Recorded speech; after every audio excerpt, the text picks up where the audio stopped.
heard what some of your Democratic counterparts are saying, increasingly put this off, and maybe in the case of Chuck Schumer, maybe the judge should just step down? What do you think? Well, I think that's been the strategy from the beginning for the Democrats, Neil. It's been delay, block, obstruct, stall, try and push this off into next year. I mean, that's really what they've been trying to do from the very beginning, which is frankly why I think this information, which the Democrats have had in their possession going back to July, was just launched at the last minute to try and drag this process out and ultimately sink this nomination. So I don't think the Democrats had a fair process in mind from the beginning. They've tried to hijack this process, try to turn it into a circus, and that's what they're doing even now, is to try and just consistently drag this out. So I can't put much stock or credence into any statements that they're making at the moment because they're all politically motivated. Senator, we know that this is all about Christine Blasey Ford and her charges, but if Democrats wanted to bring up Deborah Ramirez, another woman who claimed similar conduct out of the park, Brett Stevens when they were in college, or this other woman, Julie Swetnick, of course, a Michael Avenatti client, they could do that, but then all of a sudden it could conceivably become a circus. Are you worried? Well, I mean, I expect that will come up. I expect the Democrats are going to use any and all means. And again, I mean, I think that they go into this hearing. There are a bunch of them that are going to be in this hearing tomorrow who are running for president, including the attorney of the latest accuser. This is all about politics, and they're going to do everything they can to try and turn this into a circus, try and discredit and launch character assassinations at Judge Kavanaugh. But I think at the end of the day, tomorrow will present an opportunity for Judge Kavanaugh to make his case, for Dr. Ford to make her case. If they want to ask questions, they can ask questions about these other accusers. I think everything probably is going to be fair game tomorrow, but I hope when it's all said and done that what will come out of it are facts and truth. And I think those are the things that our members, Republican members, want to see happen. They want to see a process that leads us to the facts, leads us to the truth, and not one that is used simply for political purposes. And I think, again, that's what the Democrats have been doing from day one. They've said the same of Republicans. That might shock you. But let me ask you, Senator, about the timetable for this. Mitch McConnell has said likely a Friday vote out of committee, setting the stage for everyone staying in town for debate that would end with a Tuesday vote in the full Senate. Is that doable, especially given these other women's charges?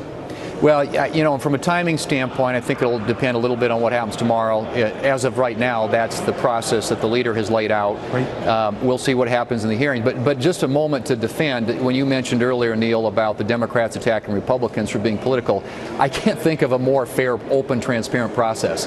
I mean, he answered questions for more than 30 hours from members of the Judiciary Committee.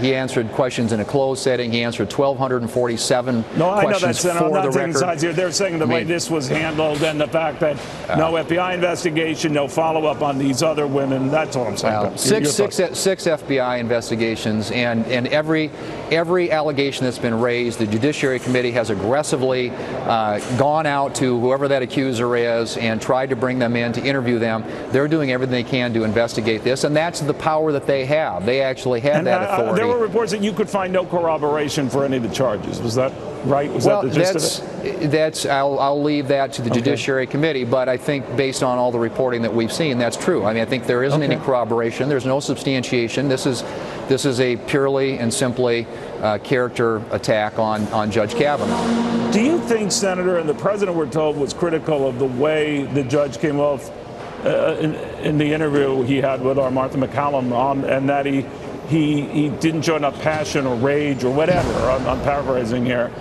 Do you think he comport himself well in that he's got to be much stronger, much more in your face, for one of a better expression, tomorrow? I think he will, and I think tomorrow will probably be very combative, which I suspect will bring that sort of passion out. But I think he handled himself well in that interview. I think that people want to see somebody who is measured, who gets out there to defend himself and his family, but at the same time does it in a way that is very straightforward and respectful. And I get that there are a lot of people, perhaps there are a lot of critics out there who are going to no matter what he had said or how he had said it, probably been critical. But I thought he handled himself well in that interview, and I think he'll handle himself well tomorrow. But this is the real opportunity, Neil, to get everything, get the facts out there. He's denied all these things categorically, and I think at this point it's really it's time to get it all on the table, and then let's move forward with this process. You know, the president will be speaking about 15 minutes or so, Senator, and he is wont to mention this, especially when it comes to Michael Kavanaugh and his client with the latest charges. Many of your Republican colleagues have said, please, sir, don't. How do you feel? I think it's probably better at this point to allow the process to play out here on Capitol Hill. I think that it's been a very, as I said, fair, open, transparent process. Senator Grassley has been over backwards to try and accommodate anybody who wants to come forward with these accusations and interview them and get the facts. But at the end of the day, I think it's probably in everybody's best interest if the Judiciary Committee do their work tomorrow, and then absent anything changing as a result of that, that this process moves forward in an orderly way under regular order and the rules of the Senate, and we ultimately get a chance to vote up or down on Judge Kavanaugh's nomination. I understand that, you know, the president may want to weigh in on this. This is something he's heavily invested in. It's his nominee to the Supreme Court, and we appreciate and respect that. But I think at this point it's a Senate process, and I hope we can let that Senate process unfold tomorrow. All right. We'll see if the president heeds your advice, Senator. Always good seeing you, sir. Thank you very, very much.